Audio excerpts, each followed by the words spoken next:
नया laptop by कर रहे हो क्या, तो मे बी आपको स्टोरेज में दो ऑप्शन देखने को मिल सकता है, 512 GB SSD या फिर 256 GB SSD plus 1 TB HDD।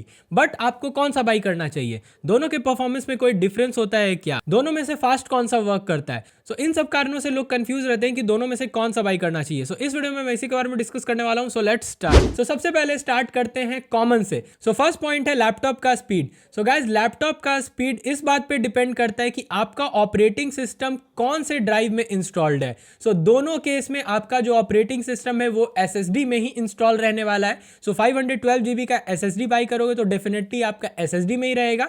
And अगर आप कॉम्बिनेशन बाई कर रहे हो तो उस केस में भी आपका जो ऑपरेटिंग सिस्टम होता है वो आपके SSD में ही डाला जाता है। दैट इज आपका C ड्राइव SSD में रहता है। एंड जो स्टोरेज के लिए आप ड्राइव यूज करते हो वो होता है HDD, जो कि DEF ड्राइव होता है। सो लैपटॉप के स्पीड में आपको कोई भी डिफरेंस देखने को नहीं मिलेगा, चाहे वो बूट टाइम क्यों ना हो, या फिर सॉफ्टवेयर का ओपनिंग स्पीड हो, या फिर किसी भी चीज में जो कि ऑपरेटिंग सिस्टम से रिलेटेड है, आपको स्पीड दोनों चीज में सेम ही देखने को मिलेगा। सो नेक्स्ट पॉइंट आता है कि आपको डिफरेंस कहां देखने को मिलेगा। तो गाइस, ऑपरेटिंग सिस्टम के केस में तो दोनों का स्पीड सेम था, बट अगर मैं बात करूं डेटा स्टोरेज की, तो इस केस में आपको एक मेजर डिफरेंस देखने को मिलेगा। बिकॉज अगर आपके लैपटॉप में सिर्फ 512 GB का SSD लगा है, तो इस केस में आपका जो डेटा है वो भी आपके SSD में ही स्टोर होने वाला है। सो दैट्स वाई आपके SSD में चाहे आप जितनी भी चीज को स्टोर करो, चाहे वो गेम्स हो गया, मूवीज हो गया, या जो भी चीज को स्टोर करोगे, उन सारे का स्पीड आपको बेटर मिलेगा। एंड अगर आप कॉम्बिनेशन की बात करो,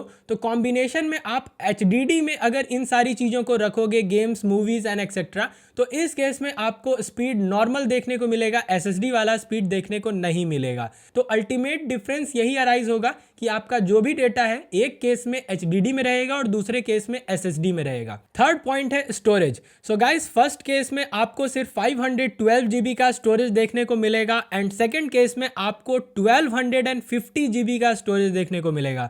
सो डेफिनेटली आपका HDD के केस में आपको स्टोरेज ज़्यादा मिलता है। सो अगर आप उन लोगों में से हो जो कि लैपटॉप में बहुत सारा डेटा को रखते हो, तो उस केस में आपके लिए कॉम्बिनेशन वाला ऑप्शन ज़्यादा बेटर हो सकता है। सो फोर्थ पॉइंट आता है power consumption. So guys, SSD जो है लेस पावर कंज्यूम करता है एंड HDD जो है मोर पावर कंज्यूम करता है। एंड इसका सिंपल रीजन है बिकॉज HDD में आप जानते होगे कि एक डिस्क लगा होता है जो रोटेट करता है। सो दैट्स वाई एक मूविंग पार्ट लगा हुआ है तो पावर ज़्यादा कंज्यूम होता है। बट अगर मैं फैक्ट बताऊं तो ये कोई बड़ा इशू नहीं है, बिकॉज 80% ऑफ द टाइम आपका HDD जो है वो फंक्शन नहीं करेगा, बिकॉज आपका ऑपरेटिंग सिस्टम HDD में नहीं है। सो HDD आपका तभी काम करेगा जबकि आप किसी डेटा को एक्सेस कर रहे हो जो कि आपके HDD में है। Otherwise almost most of the time आपका जो लैपटॉप है वो SSD पे वर्क करेगा। सो ये कोई बड़ा इशू अराइज नहीं होने वाला है। पर्सनली मैं भी 256 GB SSD प्लस 2 TB का HDD यूज़ करता हूँ, बिकॉज मेरा जो ऑपरेटिंग सिस्टम है वो SSD में है एंड मेरे सारे सॉफ्टवेयर भी SSD में है,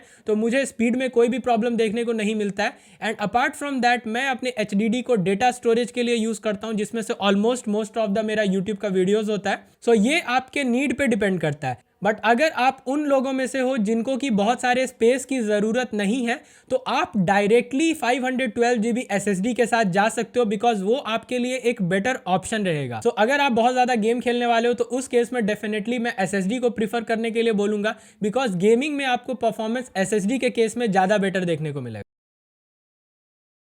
एंड अगर मैं अपने पर्सनल सजेशन की बात करूं तो मैं भी आपको 512 GB का SSD बाई करने का सजेस्ट करूंगा, बिकॉज इस केस में आपका जो 512 GB SSD है ये आपका M.2 स्लॉट में लगा होता है, एंड आपका जो SATA स्लॉट होता है वो एम्प्टी होता है। एंड SATA स्लॉट वही स्लॉट है जिसमें कि आपका HDD लगाया जाता है। तो अगर आप चाहो तो इन फ्यूचर आप SATA SSD भी लगा सकते हो या फिर HDD भी लगा सकते हो। सो इस केस में आपके लिए बेटर रहेगा। आप फ्यूचर में चाहो तो उसे अपग्रेड करके HDD या फिर SATA SSD भी लगा सकते हो। एंड अगर आपको अपग्रेड करने का मन नहीं है तो आप चाहो तो एक्सटर्नल हार्ड ड्राइव बाई करके भी रख सकते हो अपने सारे डेटा को, जैसे कि मैं रखता हूँ। ये मेरा WD का माई पासपोर्ट हार्ड ड्राइव है। सो ये मेरा 2 TB का HDD हार्ड ड्राइव है। सो इसमें मैं अपने सारे डेटा को बैकअप करके रखता हूँ। सो आप भी चाहो तो इस मेथड को यूज़ कर सकते हो। एंड ये हार्ड ड्राइव काफ़ी अच्छा है, one of the best in market इसे कहा जाता है। सो आप चाहो तो इस तरह से एक्सटर्नल हार्ड ड्राइव को बाई करके भी यूज़ कर सकते हो। सो that's it. So overall conclusion यही है कि अगर आपके लिए 512 GB का स्पेस मोर देन सफिशिएंट है, देन आपको ओनली SSD वाले ऑप्शन के साथ जाना चाहिए। एंड अगर आपको और भी ऑप्शन को अपग्रेड करना है तो भी आपको 512 GB का SSD के साथ जाना चाहिए। एंड बाद में आप एक अलग से HDD को लगवा लो या फिर एक्सटर्नल हार्ड ड्राइव को यूज़ करो। एंड अगर आप बाद में अपने लैपटॉप को अपग्रेड नहीं करना चाहते हो, देन आप 256 GB प्लस 1 TB HDD के साथ जा सकते हो। सो ये आप पर डिपेंड करता है, ये टोटली अपने प्रेफरेंस पर डिपेंड करता है। सो आई होप आपके डाउट्स क्लियर हो गए होंगे। So that's it guys. So I hope you like this video. So please don't forget to hit the like button and subscribe to my channel also. So see you guys in next video. So तब तक के लिए bye bye.